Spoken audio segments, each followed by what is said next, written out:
જામનગર મહાનગરપાલિકામાં ભાજપનો ભગવો ફરી એકવાર લહેરાયો। સાંસદ પૂનમબેન માડમ સાથે ન્યૂઝ 18 ગુજરાતીએ વાતચીત કરી। તેમણે ભાજપની જીત પર ખુશી વ્યક્ત કરી અને મતદારોનો આભાર વ્યક્ત કર્યો। સ્થાનિક સ્વરાજ્યની ચૂંટણીમાં ભાજપનો જ્વલંત વિજય થયો છે, ત્યારે જામનગર મહાનગરપાલિકામાં 60 સીટ સાથે ભાજપે ખાસ કરીને વિજય અંકિત કર્યો છે। શું કહેશો બેન, ઐતિહાસિક જીત દેવ્યા?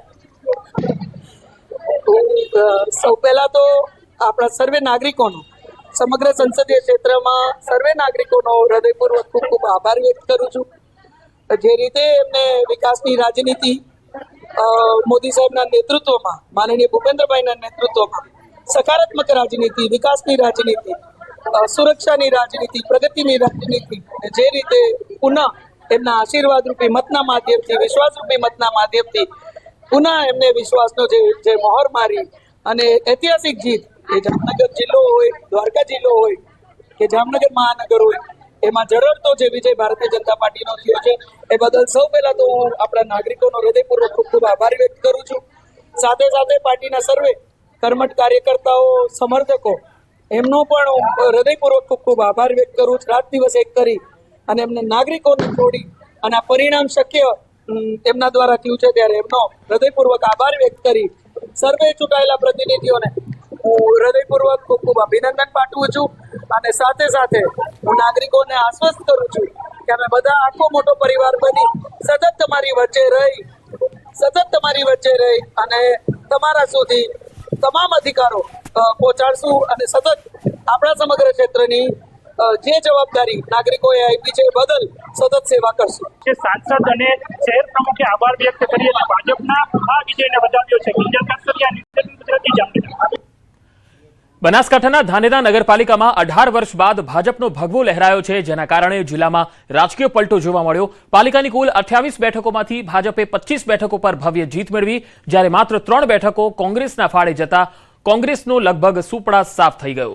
અપક્ષ ધારાસભ્ય માવજી દેસાઈનો ભાજપને મળેલો સાથ પણ આ જીતમાં મહત્વપૂર્ણ સાબિત થયો, જેના કારણે નગરપાલિકામાં ભાજપનો દબદબો વધુ મજબૂત બન્યો। અને આ વખતે નક્કી કર્યું હતું કે ધાનેરા વિધાનસભા વિસ્તારની અંદર, ધાનેરા અને દાંતીવાડા બંને તાલુકાની અંદર ધાનેરામાં નગરપાલિકા ખૂબ જ મહેનત રંગ લાવી છે।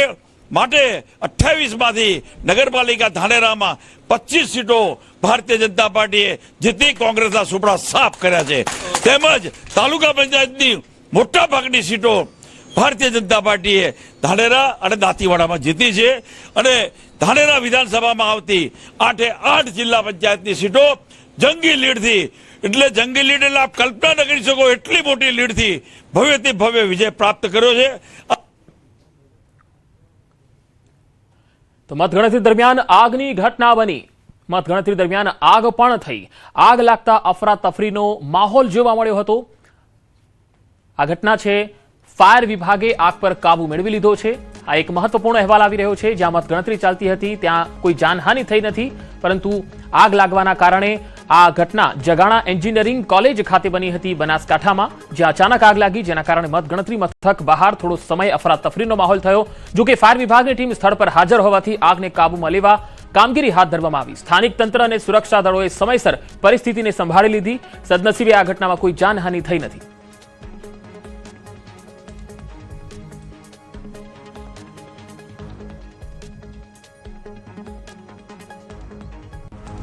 અને હવે વાત પાટણની। પાટણમાં ભાજપની ભવ્ય જીતની શાનદાર ઉજવણી થઈ રહી છે।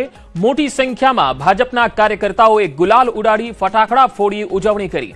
એકબીજાને મોઢું મીઠું કરાવી ભાજપના કાર્યકર્તાઓએ ઉજવણી કરી।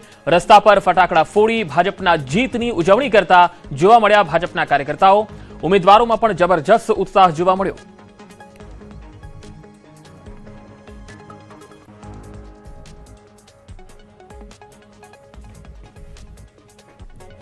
અને હવે નજર કરીએ કે કઈ કઈ બેઠકો ભાજપે જાળવી રાખી છે, કઈ કોંગ્રેસે ગુમાવી છે।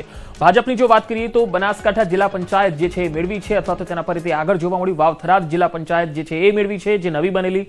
વિરમગામ નગરપાલિકાને જાળવી રાખી છે। બારેજા નગરપાલિકા પણ ભારતીય જનતા પાર્ટીએ જાળવી રાખી છે। અમરેલી, બગસરા, સાવરકુંડલા, બાબરા આ બધી નગરપાલિકાઓ ભાજપે જાળવી રાખી છે। દામ નગરપાલિકા પણ ભાજપે જાળવી રાખી છે। ધારી નગરપાલિકા મેળવી લીધી છે। મોડાસા, બાયડ અને ઉમરેઠ આ ત્રણેય નગરપાલિકા ભાજપે જાળવી રાખી છે. ખંભાતને મેળવી લીધી છે, આ ભાજપ પાસે નહોતી. પેટલાદ અને સોજિત્રા બેઠક પણ જાળવી રાખી છે. તારાપુર નગરપાલિકા પર ભાજપે આ વખતે કબજો પ્રાપ્ત કર્યો છે. અંજાર, માંડવી, ભુજ અને મુન્દ્રા જે નગરપાલિકા છે એ ભાજપે જાળવી રાખી છે. તો નખત્રાણા, કપડવંજ અને કણજરી આ જે નગરપાલિકા છે એ ભાજપે મેળવી છે. કઠલાલ, દહેગામ નગરપાલિકા ભાજપે જાળવી રાખી છે. તો કલોલ અને વેરાવળ પાટણ નગરપાલિકા પણ ભાજપે જાળવી રાખી છે. જ્યારે ઉના અને સૂત્રાપાડા નગરપાલિકા છે એ પણ ભાજપે તેનો દબદબો જાળવી રાખ્યો છે. જ્યારે બોડેલી નગરપાલિકા ભાજપે આ વખતે મેળવી છે, કારણ કે એ ભાજપ પાસે નહોતી નગરપાલિકા. કેશોદ અને વ્યારા અને દાહોદ નગરપાલિકા છે એ ભાજપનો દબદબો અહીંયા જોવા મળી રહ્યો છે, જાળવી રાખી છે. તો ખંભાળિયા, રાજપીપળા અને ગણદેવી નગરપાલિકામાં પણ ભાજપનો દબદબો જોવા મળ્યો છે. ગોધરા નગરપાલિકા એવી પાલિકા હતી જે ભાજપ પાસે નહોતી, આ વખતે આ નગરપાલિકા ભાજપે મેળવી લીધી છે. શહેરા, પાટણ અને સિદ્ધપુર, પાલનપુર આ જે નગરપાલિકા છે તે ભાજપે જાળવી રાખી છે. ડીસા નગરપાલિકા પણ ભાજપે જાળવી રાખી છે. ધાનેરા નગરપાલિકા ભાજપે મેળવી છે.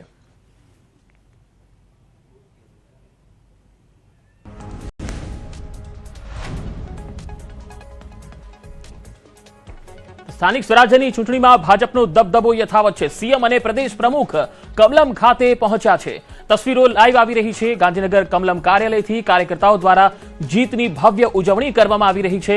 સ્થાનિક સ્વરાજ્યની ચૂંટણીમાં ભાજપનો જે ભવ્ય વિજય થયો છે તેને લઈને કમલમ કાર્યાલય ખાતે એક પ્રેસ કોન્ફરન્સ પણ થશે, જ્યાં જગદીશ વિશ્વકર્મા પણ સંબોધન કરી શકે છે. સાથે સાથે સીએમ ભૂપેન્દ્ર પટેલ પણ વાતચીત કરી શકે છે. પત્રકારો સમક્ષ પાર્ટીનો જે પક્ષ છે મૂકી શકે છે. આટલી ભવ્ય જીત જે ગુજરાતમાં સ્થાનિક ચૂંટણીમાં મળી છે તેના માટે મતદારો અને કાર્યકર્તાઓને લઈને તેઓ વાત રજૂ કરી શકે છે.